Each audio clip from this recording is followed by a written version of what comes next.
Hello there, Rachel here from Beautiful Budget. Welcome back to our channel. Today's video is all about variable income. This has got to be one of my most asked questions. It's always a hot topic. Guaranteed, at least weekly, I'm going to see a DM or an email with some variation of the question, how do I budget when my income varies? And what you'll learn in today's video is it all boils down to one thing. While that is your truth, that your pay fluctuates, the goal is to make your budget think otherwise.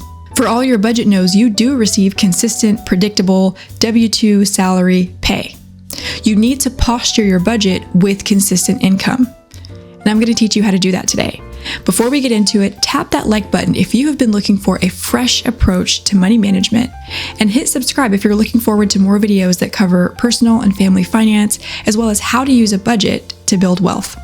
Having been self-employed for several months now, I totally understand the anxiety, the frustration, the stress that comes from receiving variable pay and not being able to list in your income block to the penny exactly what you're going to get and when you're going to get it. But I have managed to alleviate a lot of that worry by making sure that what does hit my income block every time is the same number. Now, there's some work behind the scenes, some homework, if you will, that we've got to do to make this happen. The very first thing that we need to do is we need to list out all of our non-negotiables. We need to list our bills. We got to list our housing costs, our utilities, cell phone.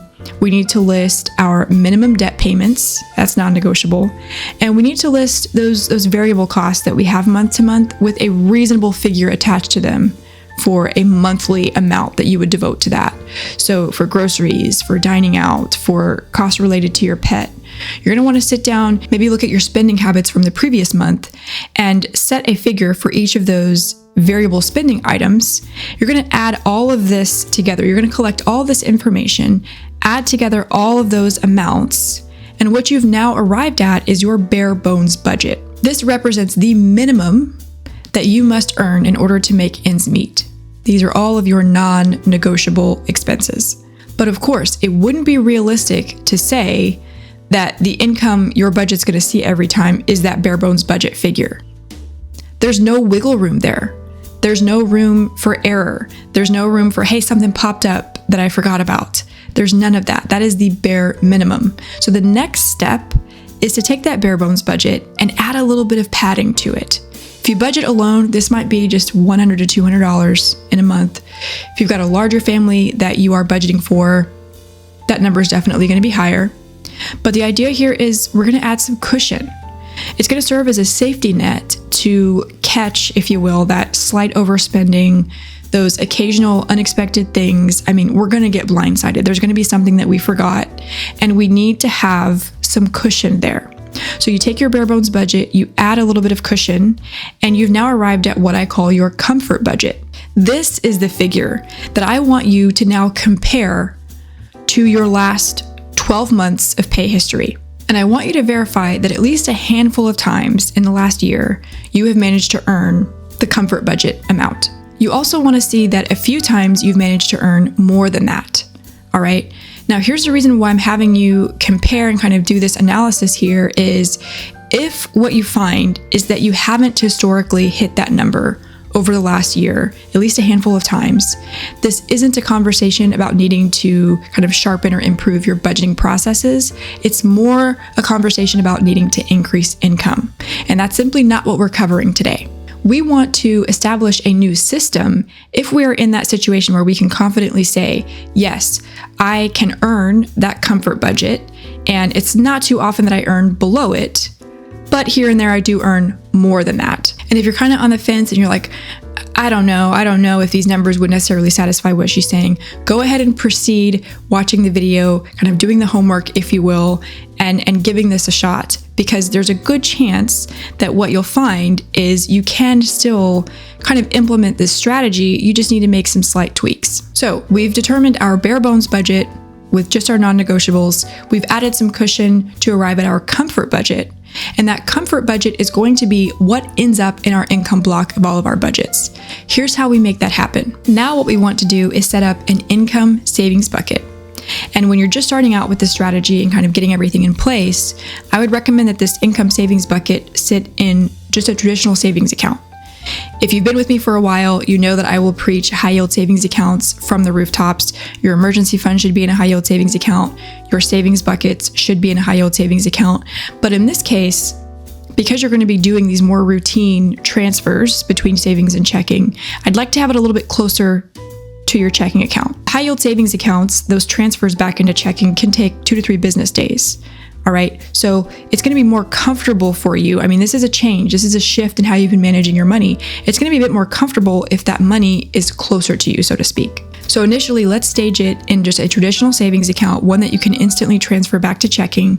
And again, this is an income savings bucket. The purpose of this bucket is to take in money when you earn above the comfort budget, and it's something that you'll pull from when you earn below your comfort budget. This is much easier to understand and grasp with an example. So let's say you've calculated your comfort budget and you've landed at $6,000 a month. The first month that you go to kind of implement this new strategy, you earn $7,000. So you have earned $1,000 more than your comfort budget. What your budget is going to see in the income section is $6,000.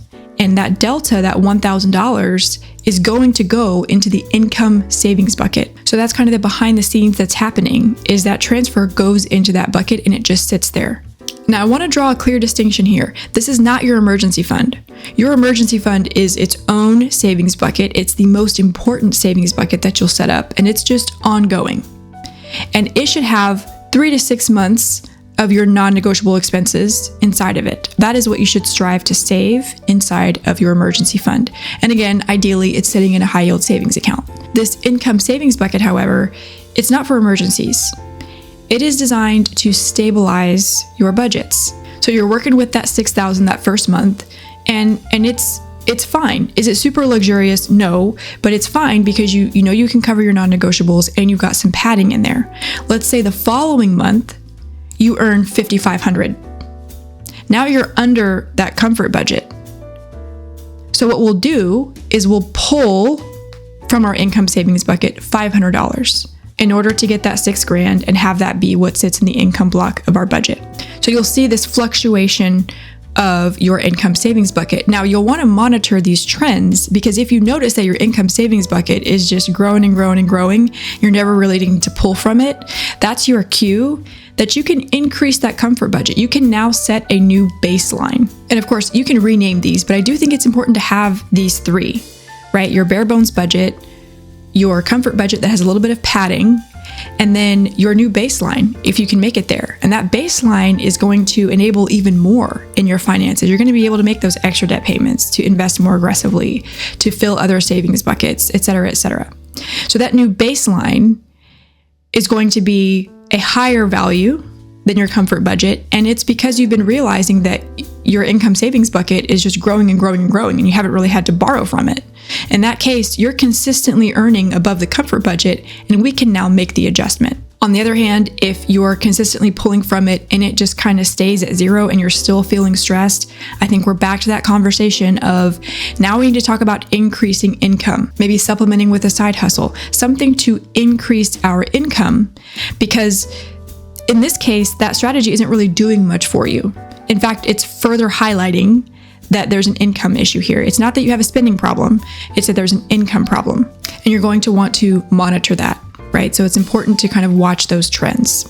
As you get into a groove with this and you kind of find your rhythm, you'll start to see, okay, these are the dates that I make my transfers, and here are the trends I've been noticing. And what you can do is go ahead and move that income savings bucket to a high yield savings account. Why not earn a little bit more interest on those funds being staged there, as opposed to, the minuscule 0.01% APY that you're getting out of your traditional savings account. Let's take every little bit we can get in this outrageous economy with outrageous inflation. You can go ahead and move that bucket into a high yield savings account. Just be aware, just as you see with your other savings buckets, getting that money back to checking, it just takes a bit longer. Setting all of this up will give you a lot more peace of mind when it comes to what you can expect month to month. You can kind of get used to a certain lifestyle because you've set that comfort budget and you know that you can meet that consistently, especially because when you earn above it, you're putting those funds in a place where, hey, I know that if I come up short, I have something that I can pull from. So that is the breakdown today. Be sure to tap that like button if you enjoyed the video and hit subscribe so that you don't miss a beat when new videos get dropped. Let me know in the comments if you're going to implement this strategy or if you've already tried it and how that went for you. Happy budgeting, and I'll see you next time.